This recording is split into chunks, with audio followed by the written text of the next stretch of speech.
नमस्कार, बहुत स्वागत है आप सभी का। आप देख रहे हैं इंडिया डेली और मैं हूं आपके साथ आशीष पांडे।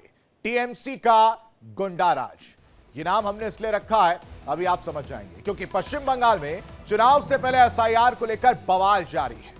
यह बवाल थमने का नाम ही नहीं लेगा। पश्चिम बंगाल में एसआईआर को लेकर छिड़े सियासी संग्राम एक ऐसा मुद्दा जो अब सिर्फ प्रशासनिक प्रक्रिया नहीं रहा, बल्कि सड़क से लेकर सत्ता के गलियारों तक टकराव का प्रतीक बन चुका है। फरक्का में एसआईआर हियरिंग के दौरान जो कुछ भी हुआ, उसने कई सवाल खड़े कर दिए हैं, क्योंकि इस घमासान में टीएमसी के जो विधायक हैं वो अपना आपा खोते हुए नजर आए हैं। फरक्का में दरअसल एसआईआर हियरिंग जो है वो चल रही थी और इस एसआईआर हियरिंग के दौरान हंगामा देखने को मिला।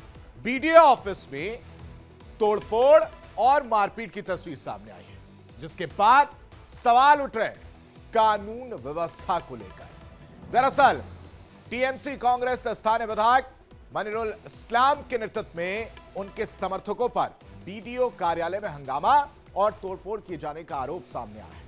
विधायक इस्लाम अब पहले कुछ तृणमूल कार्यकर्ताओं के साथ बीडीओ कार्यालय के बाहर एसआईआर प्रक्रिया के खिलाफ नारे लगाते हुए धरना प्रदर्शन कर रहे थे। कुछ समय बाद विधायक अपने समर्थकों के साथ कार्यालय के अंदर चले जाते हैं और इसके बाद खुलेआम गुंडागर्दी वहां पर होती है। कार्यालय के अंदर तोड़फोड़ देखने को मिलती है। मौके पर मौजूद लोगों की अगर माने तो इस दौरान जोर जोर से यह कहते हुए सुना गया कि कोई सुनवाई नहीं होगी। मतलब एक तरफ आप एसआईआर को लेकर सवाल उठाते हैं, एक तरफ आप इलेक्शन कमीशन पर सवाल उठाते हैं और इस भ्रम को, उन सवालों का जवाब देने की कोशिश जब एक बीडीओ जिसके ऊपर जिम्मेदारी है एसआईआर को लेकर, वो कार्यालय में लोगों के साथ बातचीत करता है, उनकी समस्याएं सुनता है, तो इन्हें मिर्ची लग जाती है। इन्हें का मतलब कि टीएमसी के जो विधायक साहब हैं, इस्लाम साफ कहते हैं कि कोई सुनवाई नहीं होगा। दरअसल टीएमसी विधायक मनिरुल इस्लाम पूरी तरह से बेकाबू नजर आते हैं। सरकारी दफ्तर में एंटर करते हैं और हिंसा करते हुए कैमरे में कैद होते हैं। तोड़फोड़ की जाती है, कुर्सियां तोड़ी जाती हैं, अधिकारियों से बदसलूकी की जाती है, उनकी फाइलें छीनी जाती हैं। फाइलों से पता नहीं क्या टीएमसी नेताओं को इतना प्यार है कि ममता बनर्जी एक तरफ ईडी जब अपनी काम कर रही होती तो उस समय फाइल लेकर बाहर नजर आती हो। आपको तस्वीर याद हो, हरी रंग की फाइल जो है बहुत वायरल है इस समय। दूसरी तरफ टीएमसी के विधायक साहब इस्लाम साहब बदसलूकी करते हैं अधिकारियों से और फाइल लेकर बाहर भागते हुए नजर आते हैं। फरक्का में कानून को कुचला गया है। बीजेपी ये आरोप लगा रही है और आरोप इसलिए लगा रही है क्योंकि तस्वीर एक के बाद एक कुछ इसी तरह बयां कर रही है। पश्चिम बंगाल में एसआईआर को लेकर सियासी संग्राम तेज हो गया है।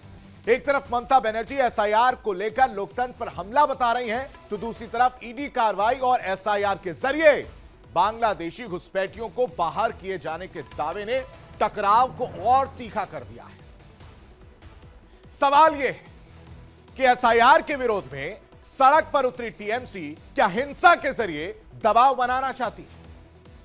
और एसआईआर पर टीएमसी वर्सेस बीजेपी जो है वो तस्वीर देखने को मिल रही है। एसआईआर से अवैध नागरिकों की पहचान का दावा जो है वो किया जा रहा बीजेपी की तरफ से कि भाई साहब जो भी अवैध नागरिक हैं उन्हें पकड़ा जाएगा और उसके बाद से जो वोटर लिस्ट होगी वो बेहतर बनेगी, जो फालतू के वोटर्स हैं वो नहीं रहेंगे। केंद्र का दावा है कि देश की सुरक्षा के लिए एसआईआर बेहद जरूरी है।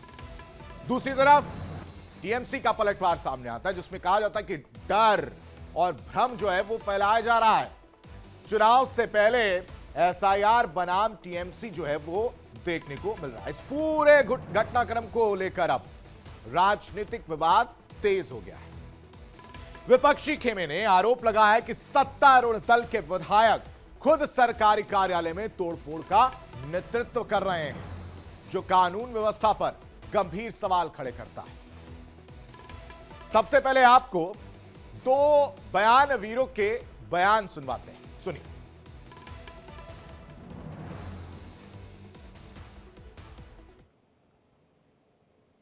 রামের যখন নাম শুনছে তখন উনি বলছেন আপনার কিছু লাগবে না, আর রহিমের যখন নাম শুনছে তখন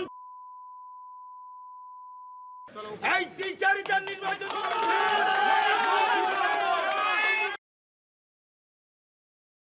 2026-এ দিদি ক্ষমা করবেন, আমি আপনার কথাও শুনবো না।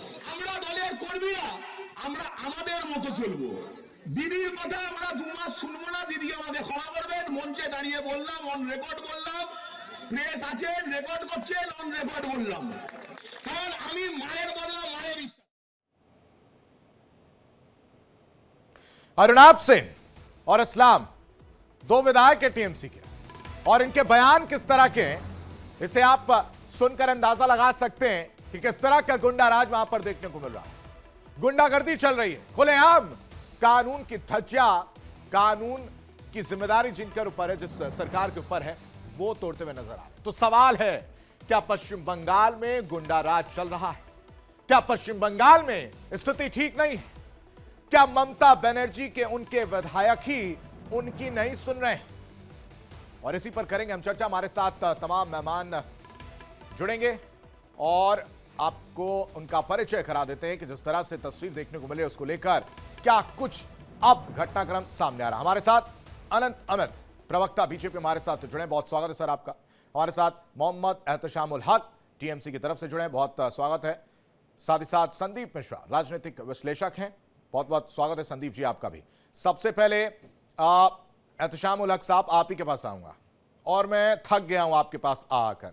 थक इसलिए गया हूं कि एक के बाद एक आपके बयानवीर जो है वो निकलते हैं, चाहे वो अरुणाब सेन हो, चाहे इस्लाम साहब हो।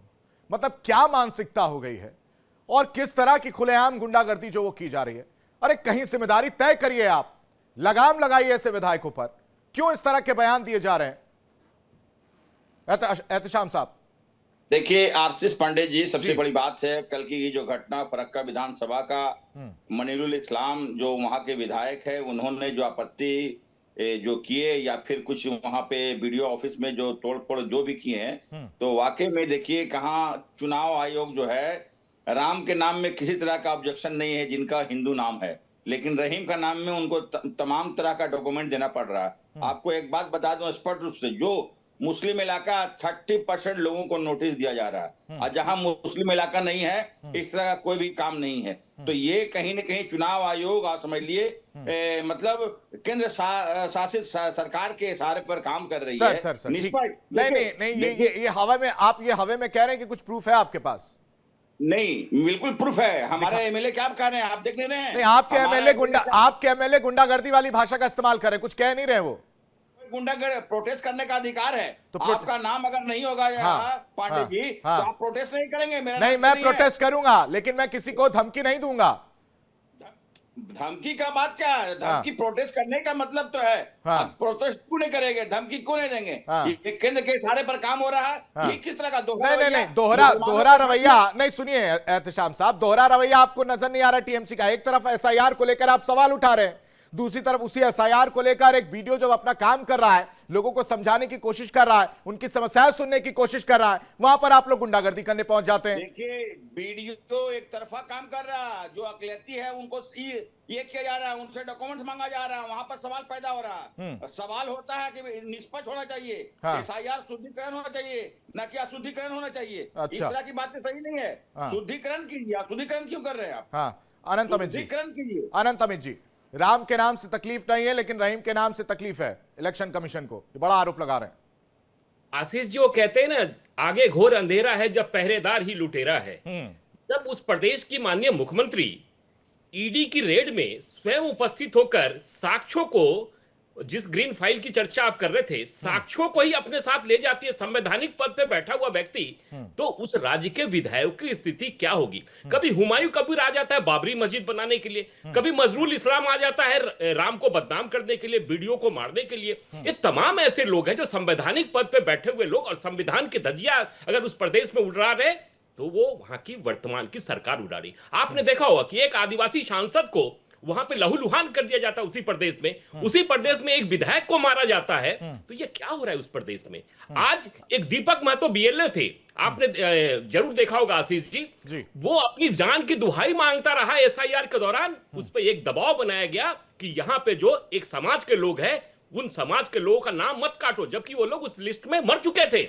लेकिन वो समाज के लोगों को वोट पे जबरदस्ती नाम डालने के लिए, और वो आदमी वीडियो बना के नहीं, इस तरह की गुंडागर्दी की तस्वीर टीएमसी के विधायक जब कर रहे हैं तो कार्यकर्ता क्या करते होंगे सर? इसको लेकर क्या कहेंगे आप? जिम्मेदारी तो ये भी तय होनी चाहिए ना, अगर आप लोग विपक्ष में हैं तो आप लोग अगर चुनाव लड़ने जा रहे हैं तो पहले सुरक्षा के लेकर, कानून व्यवस्था को लेकर आप लोग क्यों नहीं मोर्चा खोलते हैं, क्यों नहीं जाते हैं?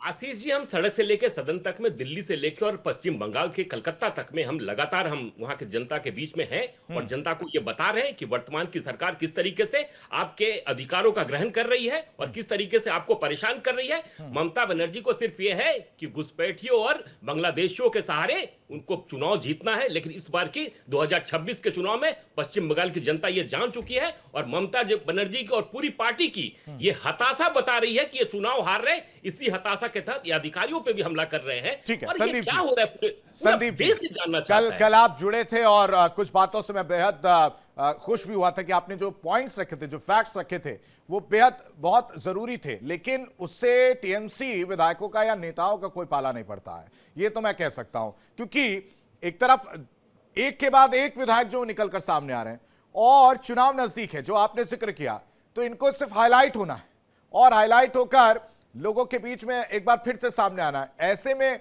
मैं फिर से समझना चाह रहा हूं आपसे कि जनता पढ़ी लिखी है, वो बेवकूफ नहीं है, तो ऐसे में ये डेंट किसको लगेगा सर? देखिए, आपने जनता को पढ़ा लिखा कहा तो मैं जनता को चाहता हूं कि थोड़ा बहुत पढ़ा लिखा भी दूं। आर्टिकल 326 कॉन्स्टिट्यूशन, इसको लोग गूगल कर लेंगे और मैं एक छोटा सा सवाल के बाद ये सवाल उठा रहा हूं। सवाल ये है कि क्या आप इस बात को चाहेंगे कि पुलिस जो है ड्राइविंग लाइसेंस तो लोगों का चेक करे गाड़ी चलाते वक्त, लेकिन ये ना चेक करे कि ड्राइविंग लाइसेंस फर्जी है, असली है या नकली है? तो निश्चित ही आपका जवाब होगा नहीं नहीं, पुलिस ये भी चेक करेगी कि अगर फर्जी लाइसेंस है तो पकड़ करके अंदर डालेगी। तो अब मैं आता हूं इलेक्शन कमीशन पे। इलेक्शन कमीशन पे जिम्मेदारी दी गई है मतदाता सूची तैयार करने की। आर्टिकल 326 क्या कहता है कि 2 कंडीशन पूरी करनी चाहिए। Every person who is citizen of India and who is not less than 18 years of age, मतलब जो भारत का नागरिक है और जो 18 साल का है। तो मतलब भारत का नागरिक तो इलेक्शन कमीशन जांचेगा, लेकिन भारत का नागरिक फर्जी कागज लगा रहा है, असली कागज लगा रहा है, यह इलेक्शन कमीशन नहीं जांचेगा।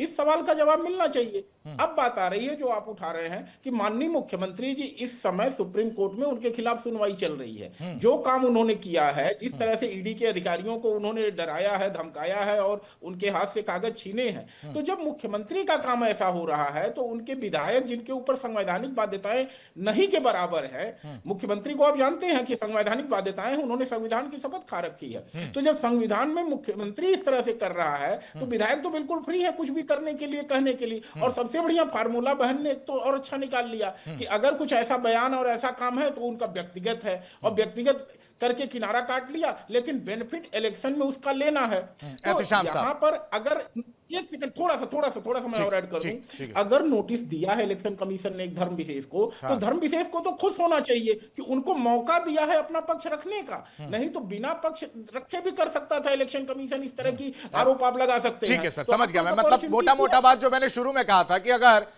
एसआईआर की प्रक्रिया चल रही है, आप लोग अगर सवाल उठा रहे हैं, टीएमसी अगर सवाल उठा रही है, तो उसका जवाब देने की कोशिश, उन कंफ्यूजन्स को दूर करने की कोशिश एक वीडियो करता हुआ नजर आ रहा है एहतशाम साहब।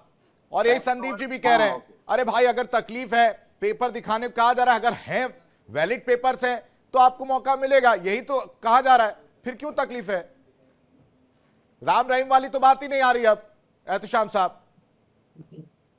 देखिए आशीष जी, राम रहीम वाली बात नहीं आना चाहिए, ये बहुत सही है, लेकिन क्यों आ रही है वहां हमें आपत्ति वहां पे है जब वीडियो ने राम के नाम में किसी तरह का इन्वेस्टिगेशन नहीं हो रहा है और रहीम के नाम में बोल रहा सब कुछ लाए, वहां पर आपत्ति हो रहा है। ये अरे सर कहा क्या, मतलब आपके पास क्या है, कहा आपसे बोल देने से हो जाता है क्या?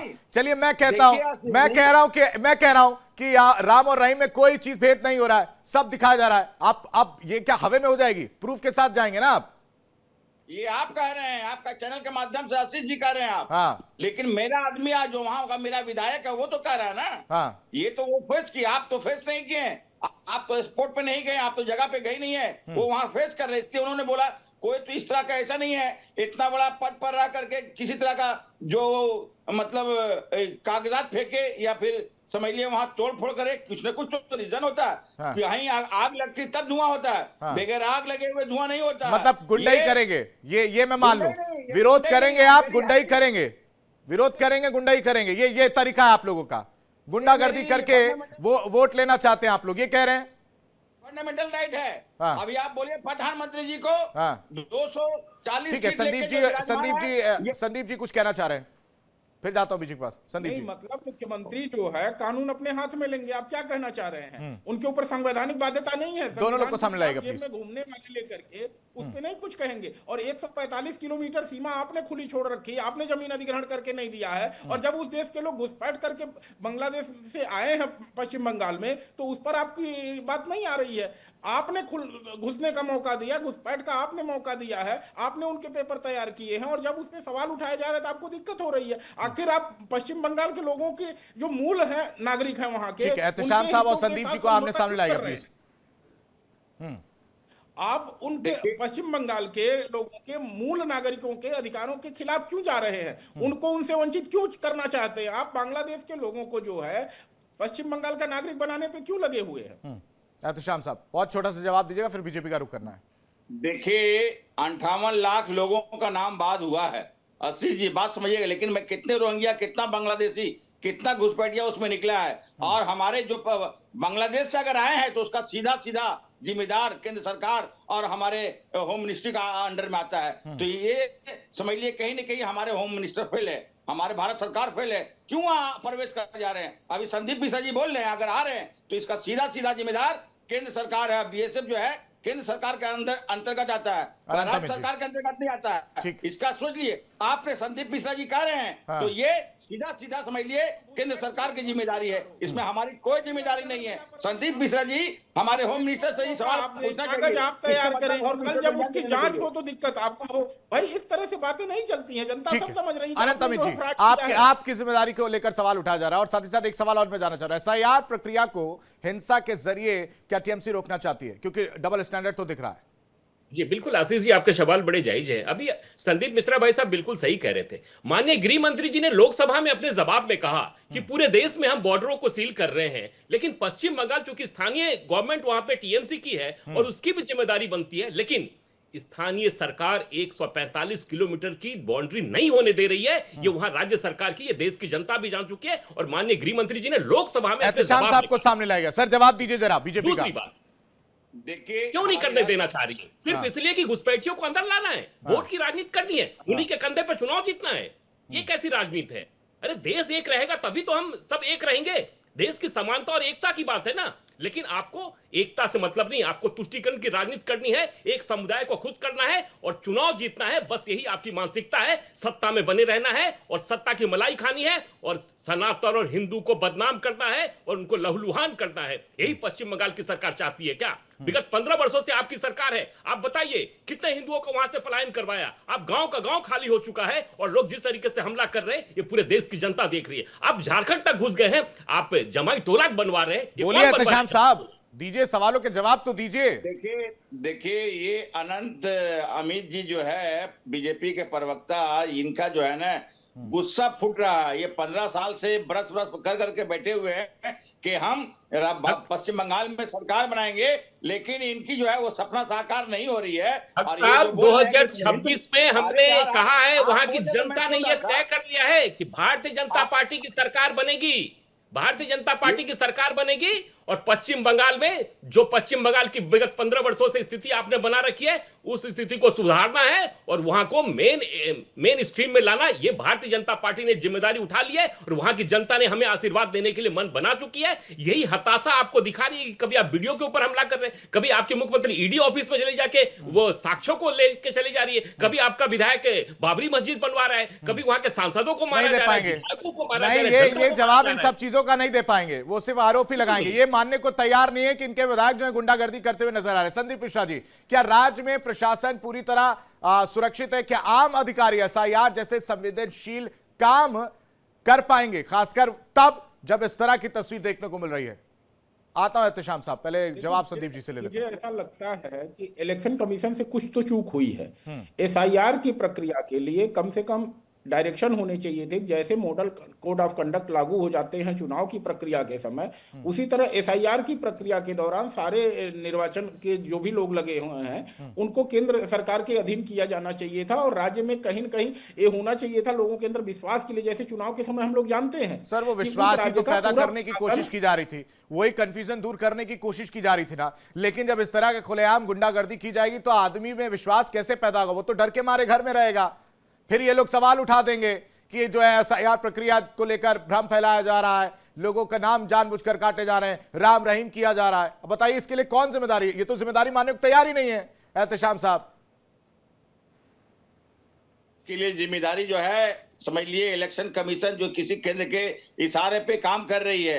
राम के नाम में किसी तरह का ऑब्जेक्शन नहीं, रहीम के नाम में ऑब्जेक्शन, तो ये बात तो सिद्ध करता पश्चिम बंगाल में जो है समझ लिया। अभी हमारे आनंद जी बोल रहे हैं कि हिंदू यहाँ अगर सरकार हमारी है तो 30% मुसलमान है, 70% हमारे हिंदू भाई है। वोट हमारे मुसलमान के साथ साथ सबसे ज्यादा हिंदू भाई दे रही है। बात समझना होगा, हिंदू हिंदू का ठेका भारतीय जनता पार्टी लेके नहीं रखा है। हिंदू का ठेका जो है ना, हमारे यहाँ महाकाल मंदिर से लेकर के दुर्गा आंगन से लेकर करके स्काई वॉक काली मंदिर से लेकर के हर चीज हिंदू। अभी देखिए सब सागर बार बार गंगा सागर एक बार नहीं, आप लोगों ने हिंदुओं का ठेका ले रखा है नहीं लिखा वो मैं नहीं जानता हूं, लेकिन मैं एक तस्वीर और कुछ कहानियां जानता हूं सर, कि बंगाल में हिंदुओं के साथ क्या होता है क्या नहीं हुआ है वो किसी से छिपा नहीं है। अनंत अमित जी देखिए, आशीष जी बार बार हक साहब एक बात कर रहे हैं। हक साहब, मैं आपको याद दिलाना चाहता हूं, किसी देश के पार्लियामेंट में आपकी नेत्री जब पूरा संघर्ष कर रही थी सदन से लेकर सड़क तक पे, पूरा पश्चिम बंगाल पूरा देश देख रहा था, और इसी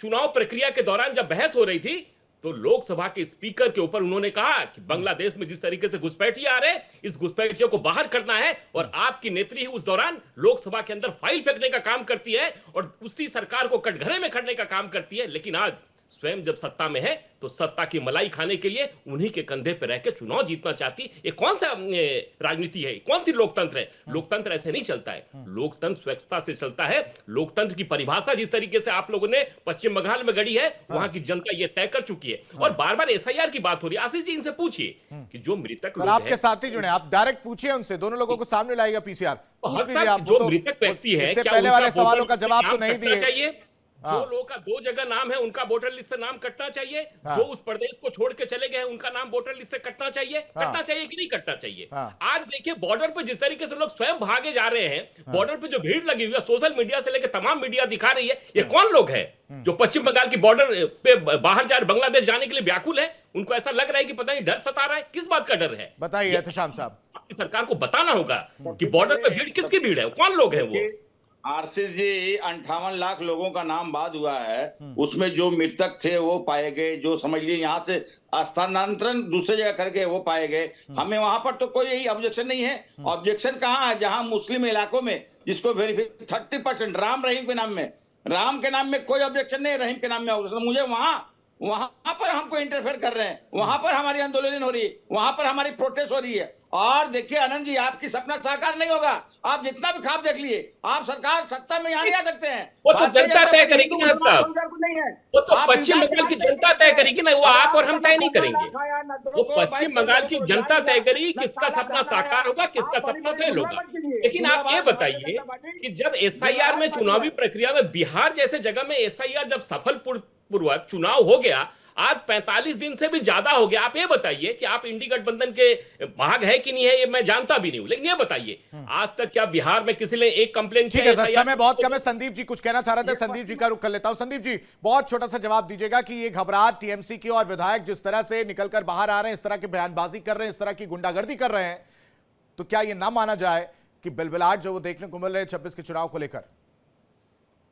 देखिए, कुछ तो इंटरनल खबर ममता बनर्जी जी के पास है जिसके चलते वो आज की तारीख में इस तरह की गतिविधियों पर मौन साधे हुए हैं, और कहीं न कहीं इनडायरेक्ट वे में मौन समर्थन भी उसके लिए है।